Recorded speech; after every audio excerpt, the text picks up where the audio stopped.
Mixed martial arts is without question the hardest sport to navigate for the athlete. In football, basketball, soccer, all these team sports, you are given your schedule. You know who you are supposed to play. If you win enough games, you make it to the championship tournament or playoffs, and then if you get to the end, you're the champion. Fighters have to consider so many factors. Should I accept this next fight? Maybe I'm at the wrong gym. Maybe I'm in the wrong promotion. How am I getting my team to the fight location, and when should we get there? All of these decisions can have massive implications for their careers, and today we're going to highlight times these decisions went horribly wrong. I'm Tommy from MMA On Point. A massive thank you to our channel Hall of Famers, and these are the 10 biggest career missteps in MMA history. Number 10. Damonte to Pride. After successfully defending his UFC middleweight title, albeit in a controversial fashion, It's straight! It's straight!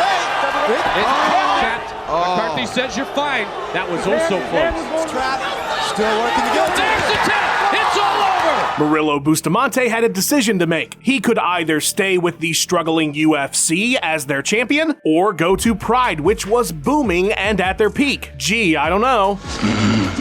What sucks for Bustamante is a few things here. One, he made this decision in 2002, not knowing only 3 years later there would be a massive boom for the UFC. And two, middleweight in Pride is not the same thing as middleweight in the UFC. So Bustamante went from fighting 185-pound fighters to 200-pounders in Pride FC. In your last two fights, you had Dave Manet and Matt Lindland, and now you're fighting Quentin Rampage Jackson. While the money was better, Bustamante would go on a 3-fight losing streak to start his run with Pride, later getting to the welterweight Grand Prix final but failing to defeat Dan Henderson. By 2007, Murillo was no longer an active fighter, and perhaps could have fared better and made more as a UFC middleweight champion had he just stuck it out a little bit longer. Number 9. Kane in Mexico City. It's pretty shocking how much the narrative around Cain Velasquez and his unbelievable cardio changed after UFC 188. After all, he was Cardio Kane. But of course, on that fateful night in Mexico City when he lost the heavyweight title, he was anything but. The challenger, Fabricio Verdum, was practically the mayor of Mexico City. That's how long he was there, while Kane and his team would show up 2 weeks before the fight, which they assumed would be enough time to acclimate to the air 7,349 feet up, but it was not. And by round 3, we had a new UFC heavyweight champion. Guillotine!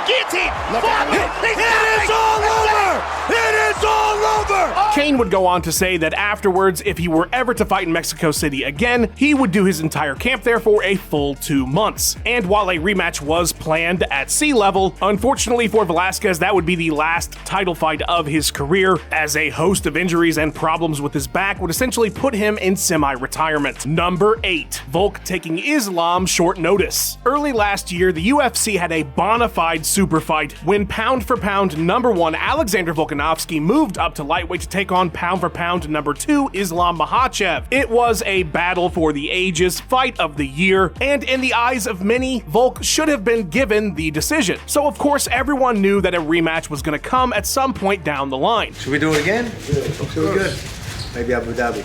Yes. I'm sure none of us thought it was going to come 9 months later, and even less of us considered that it would happen on 10 days' notice. Islam was headlining a big card in Abu Dhabi against Charles Oliveira, but Mr. Olives had to pull out at the last second, and Alex the Great was the knight in shining armor to come in and save the show. This unexpected super fight rematch would end with a first-round head kick, an outcome far more definitive than the first encounter. Given the stakes and the nature of the first fight, there is no doubt that if Volk had a full camp, this would have likely been a far more exciting and competitive matchup. Exacerbating the bad feels on this one was that Volk essentially said he took the fight because he needed to get back in the cage, because he was struggling with his mental health when not active. I needed it. Again, obviously a lot of people will say it's for the money and all that. You know, it was much more than that. Like, you know what I mean? It is hard.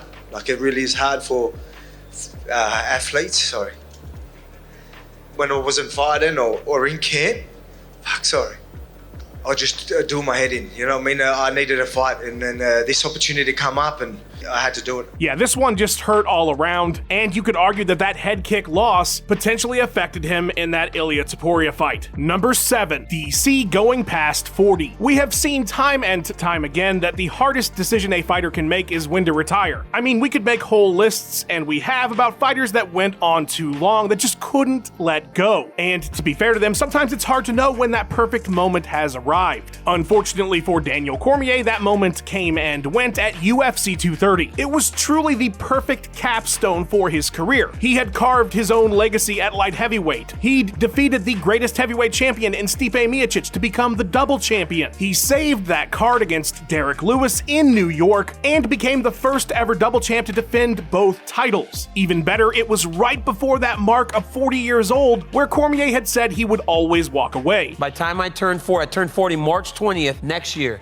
I've got to fight as many times as I can before that because I'm going to ride off into the sunset. But walk away he did not. And this is after he had to have back surgery following the Lewis fight. DC has since admitted that he was completely cooked following that bout. I went and got a regular back surgery, and I shouldn't have did. I should have went and did something a little different. You're done if your back goes out. In fighting, it's over. Can't train the same. My back is just jacked though, bro. Like, it's so bad. Some days I wake up, I'm like, this is crazy. And that he should never have been in the cage again. Instead, he would go on to have 2 fights with Miocic and finish his career out at the apex with a busted up eye in front of absolutely nobody. This sport is brutal, man. Number 6, Cejudo's false retirement. If we were to make a list of the least believable retirements, and you know what, we might do that, it's actually a pretty good idea, Henry Cejudo's would probably be way up at the top. After the double champ defended his bantamweight title against Dominic Cruz, the cringy one very abruptly announced that he was done, that this was the end. Triple C's out. You guys have to hear my ass no more. And absolutely nobody believed him. It was pretty clear almost immediately that this was a negotiation tactic, a way to get more money. After all, this was Triple C we're talking about, the double champ. The guy beat the unbeatable Demetrius Johnson. He TKO'd TJ Dillashaw. He TKO'd Dominic Cruz. Of course, if he left, the UFC would come crawling back to him, begging him to return to the octagon. And then 3 years passed. 3 full years without Henry Cejudo fighting anybody, without any massive boost in his pay. And yes, he would return to fight Aljamain Sterling for the title. So there was a lot of potential there. Unfortunately, he did not win the bout. He was then defeated by Merab Dvalishvili, and where is he now? Sure, he's on the roster, he can have fights, maybe some big fights, but 3 full years of his prime, when he was already the double champ, went completely by the wayside, and seemingly for nothing at all. Number 5, Travis Browne's camp switch. Now, there are a lot of camp switches that have happened that did not go well, but what makes Travis Browne's particularly unique is where he was at in his career, who he was training with, and who he went to afterwards. At the crucial turning point of our story, Browne was 16-1. He had just had 3 knockouts of the night: Gabriel Gonzaga, Alistair Overeem, and Josh Barnett. His only loss in the UFC was when he tore his leg to shreds doing spinning shit against Antonio Silva. Travis Browne was the next big thing in the UFC at heavyweight. And then he lost a decision to Fabricio Verdum, a title eliminator. It was a big deal, yes, but was it a big enough deal to leave Jackson Winklejohn, arguably the best gym in the world at that time, and furthermore leaving it for Glendale Fight Club, who really only had his then girlfriend Ronda Rousey as far as star talent? To be fair to Travis, at that moment Ronda was still kicking everybody's ass, and maybe he thought Coach Edmond would be the X factor, if you will, that got him to the title. Unfortunately, it was not though. Out of Glendale, Browne would go 2-5, losing the final 4 fights of his career back to back. Number 4, Tony not waiting for Khabib. Alright, let me preface this by saying I hate this entry with a passion. And yes, there are circumstances outside of Tony's control here that led to this outcome, but it's just so damn tragic it had to be this high up on the list. Alright, so Tony was set to fight Khabib Nurmagomedov for the lightweight title for the 5th time now at UFC 249, but then the pandemic blew up, travel was restricted, and Khabib could not make the date. Justin Gaethje was going to be a last-minute replacement to save the card, but then the UFC canceled it outright. Here's where things went wrong for Tony. He decided to do an entire full weight cut for the event, even though it was not happening, as, you know, a sign that champ shit only, right? Look at me, I still made weight on the date. The problem was, he then accepted an interim title bout with Justin Gaethje that was going to take place 3 weeks later. So the guy cuts 24 pounds for fun, and then he has to do it all over again in less than a month, and then fight the baddest motherfucker Justin Gaethje for interim gold, despite Tony arguably having the better record and a realer claim to the best lightweight in the UFC. Obviously, there was a lot of pressure at that moment. Tony is never one to back down on a fight, but had he just waited just a little bit more, maybe the UFC would have made that 6th bout with Khabib, and maybe finally we would have got that matchup. Finally, Tony would have got his chance at undisputed gold. Instead, we all know how this thing went, so I'm not going to rehash it too much here, but needless to say, Tony has never won again. Number 3, GDR refusing Cyborg. Alright, so this one ranks so high because how on earth did she think this was going to go? As I'm sure most of you are aware, Germaine de Randamie was the first ever women's featherweight champion in the UFC, but that of course was not by design. The entire reason the division existed at all was to be the place to showcase Cris Cyborg, a massive signing that the UFC had made several years earlier, but for a whole host of reasons had yet to capitalize on. When GDR defeated Holly Holm for that initial title, absolutely everybody knew that the next opponent was going to be Cris Cyborg. There's one very clear contender that looms in the background, and that is Cris Cyborg. I want to fight everybody. If Cris Cyborg is the one I have to fight, I'll fight her. A fight de Randamie was apparently unwilling to accept. So if she knew she was going to refuse to fight Cris Cyborg, why did she bother to compete in the division at all? The baffling decision would see Germaine stripped of the title 128 days later, so that Cyborg could fight for the vacant title a week later. Look, I guess you could argue that she was fighting for a title. Those opportunities don't come around very often, so why not take it regardless of what you're going to do next? But this definitely felt like the definition of short-sighted decision-making. Number 2, Dillashaw to 125. You would be hard-pressed to find anything that has ever blown up in somebody's face worse than when TJ Dillashaw moved down to flyweight to take on Henry Cejudo. It was a move that the then bantamweight champion had teased several other times, hoping to get a super fight going with Demetrius Johnson. But of course that never materialized. I think that a fight between him and TJ